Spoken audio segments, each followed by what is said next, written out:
This is a reading from Matthew chapter 25, verse 40. And the king will answer them, "Truly I say to you, as you did it to one of these least of these my brothers, you did it to me." Being a Christian, like living in our faith, people can often make it seem very flashy. Like you're going on these crazy service trips, you're going out to serve the homeless people, you're going to Haiti, giving money to the homeless, like you're walking through a desolate street, whatever. It can seem very flashy, and often our lives are very mundane.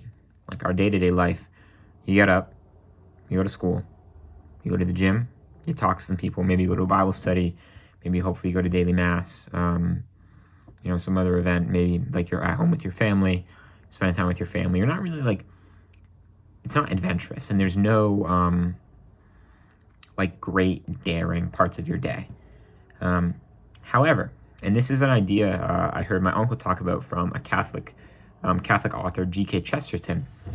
Oftentimes the adventure of our life, or the great adventure of our life, is not as much, going bungee jumping or going on a crazy service trip to Africa, but the adventure is in the mundane, in the day-to-day, and living that out the best way we can. So that's what we're going to talk about today, how our faith can be lived out, and we can follow the gospel and preach the gospel in our day-to-day life, not you don't have to, obviously, yes, we should be doing works of charity, be going out. The verse I talked about in the intro is talking about clothing those who need clothing, feeding the hungry, water, hospitality, corporal works of mercy. Yes, but we're not going to be going to a soup kitchen every day of our lives, and we can still live out the gospel and touch those people in our lives in our day-to-day.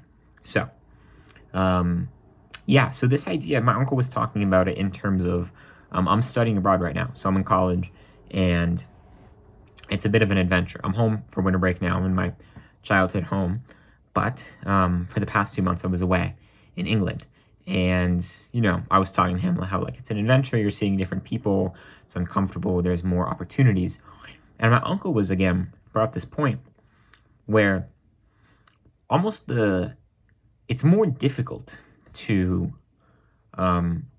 love someone that you see every day that always gets on your nerves, like your boss at work, or your friend at school who's kind of annoying, or that teacher, or like he was saying in the married life, sit in faded leather chairs and try to bring a spark of love, some laughter, some seriousness in this conversation, so your wife isn't just your roommate or someone you live with, but your wife and your loving connection. And his point was how this is harder.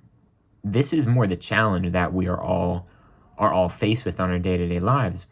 And God's will is what the day is put in front of us. And that day is not always going to be, like I said, I'm using these crazy examples, like bungee jumping, some crazy cross-country adventure, or going to a service trip somewhere very rural. Often the people God puts in our path are ordinary people. It's our family. It's our close friends. It's the stranger you encounter on the day. And one of the, or in the Catholic tradition at least, one of the ways they end Mass is saying, go out glorifying the Lord by your lives. And I think having this concept in mind of what I said in the first reading here, or the reading I read at the start, is our reflection of how we love God, of how we love Christ, is how we treat our neighbor. And yes, everyone is our neighbor, but God's will for us and who God wants us to be kind with is the people He puts in our day. And again, often it's not flashy. It's your family. It's your girlfriend, it's your boyfriend, it's your husband, it's your wife, it's your brother, it's the guy checking you in at the gym. And we can still bring joy to them. But yet, what I find, and I've found in my life, is it's significantly more difficult.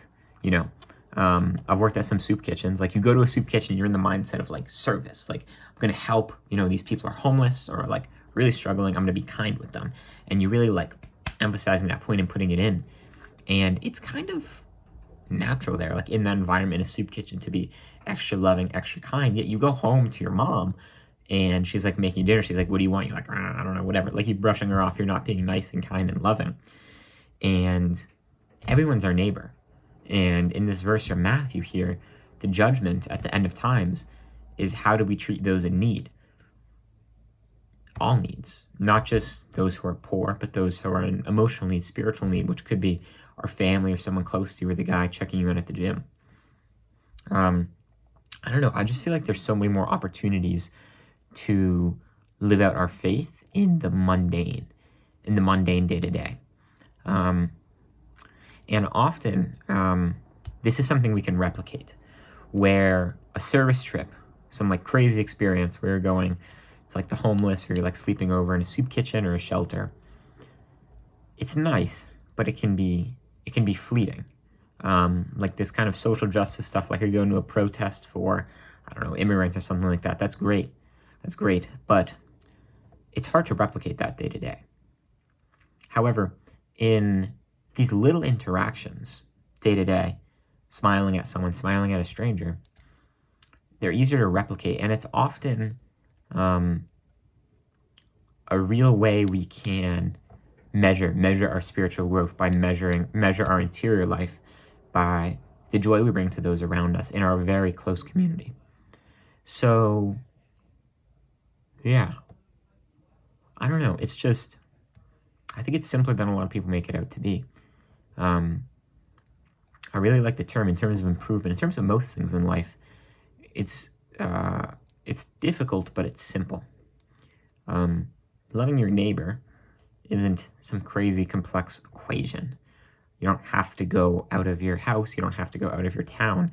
You don't have to go on a mission trip to Haiti to do this, but it's still difficult. It's difficult to smile at someone when you're not in a smiley mood.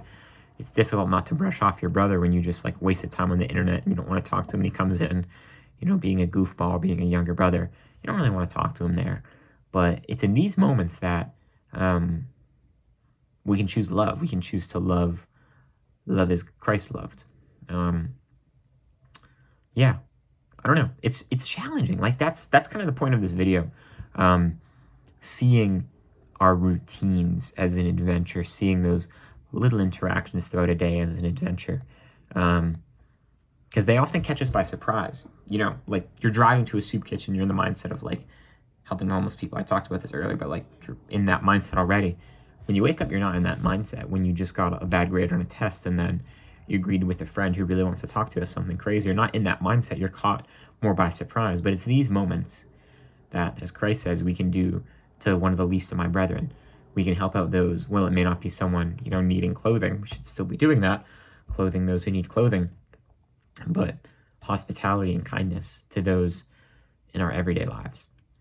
So, yeah, just focus on how, or it's more so the point is recognizing the love you can give others in your day-to-day life.